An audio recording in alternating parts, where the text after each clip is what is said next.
We have all witnessed so many giant transfers. There's no doubt about it. Whether you're thinking about Coutinho to Barcelona, Pogba returning to Manchester United, £100 million Jack Grealish, Liverpool about to potentially drop 150 million euros on Wirtz.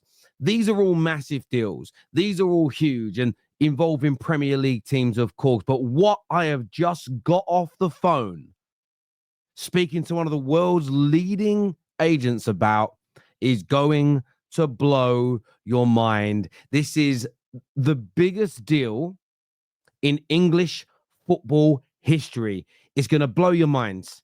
When you break this down, you are not going to believe what's been offered, why the player is moving, and how much this is going to change the landscape of English football forever. So strap yourselves in, hit that. I can't even breathe. I'm so excited. I've been working so hard for years now to get myself a scoop, get myself some information like this ahead of time and be the first before Fabrizio, before the Here We Go, before the Ornstein bomb, before the Jacobs cracker. And I'm going to bring it to you right now, people. Hit the like button. Make sure you're subscribing. Let's do it.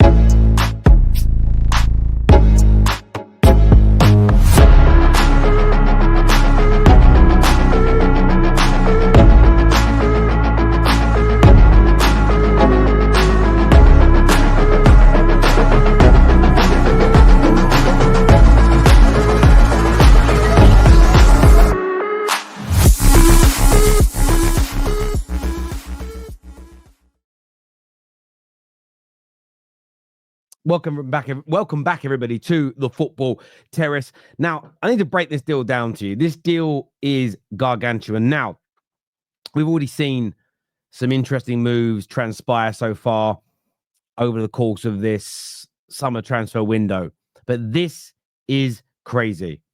Personal terms fully agreed. The club's very close to an agreement. Let me break this down to you. So, £800,000 a week could rise to 900. Some media outlets are probably going to put it up to £1 million per week. But that, according to all the reports in the Northeast, all the reports in the Southeast, all the reports that don't come from a credible journalist or Manchester, states that Brian Mbomo will be earning at Manchester United next year. He's on £45,000 a week now, but he turned down Newcastle. He turned down Arsenal. He turned down Tottenham and Forest, literally to earn £800,000 a week minimum at Manchester United. But that's not even half of it. That is just the beginning of these outrageous demands. Man United have no pull here. I'm embarrassed as a Man United fan. It's not about pull. This is about the club bowing down to another player, giving them what they want, and it's embarrassing.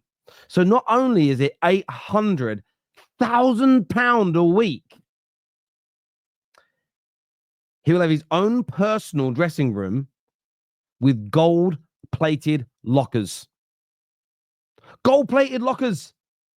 We're making people redundant, and we're building a brand new dressing room for a man like Brian to have gold-plated lockers. Outrageous. Gone from 120 grand a week to 180 to 250 to 800,000. Now he wants his own private dressing room. Essentially what he said in negotiations, he doesn't want to be touched by the stench and the rot of the current squad. They don't want it damaging his aura. So he wants his own dressing room so he can prepare for games to deliver to the best of his ability.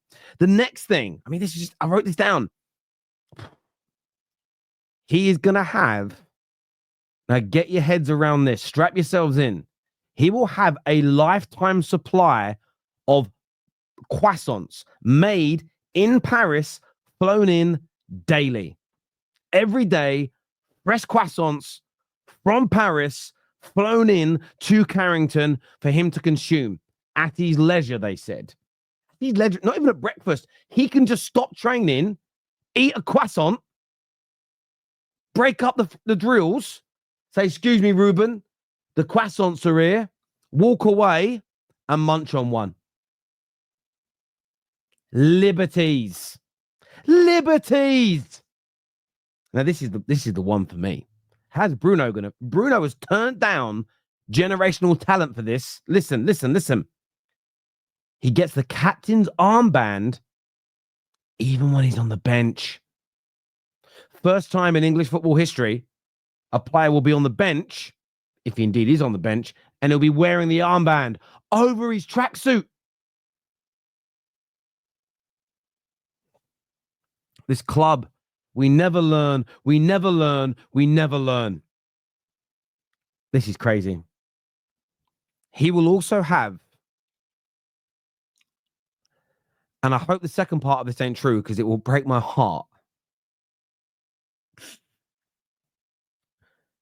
They could be removing one of our iconic statues because Brian is going to have a statue built to be unveiled the evening before his home debut.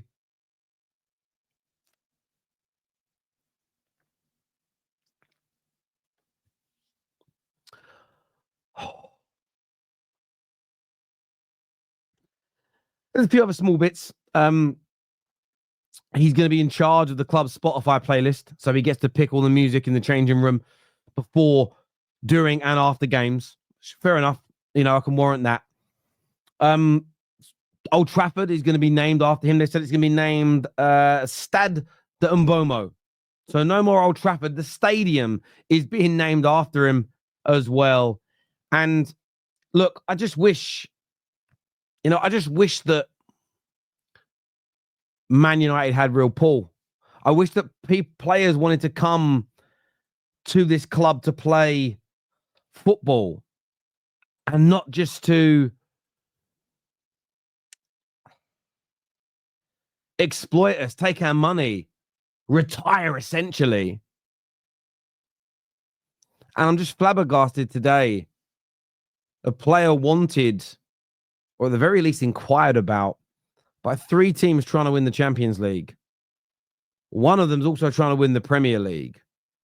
He's been thorned after, serenaded, praised universally for multiple years in the Premier League, chased by Champions League clubs, wanting to triple, maybe even quadruple his wages to the going rate of a starting right winger, a starting 10 at some of the biggest and current best teams in England.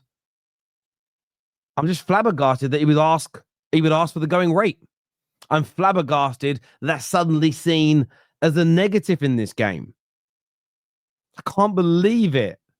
Mbomo, what are you doing? Biggest deal in English football history. 800,000, but sorry, it's gone up to 1.2 million now. Sorry, I forgot. It exponentially grows depending on how long the rumor has been around. He's getting statues before his debut, control over the Spotify list, fresh croissants flown in daily for the rest of his life at the expense of Manchester United. All that.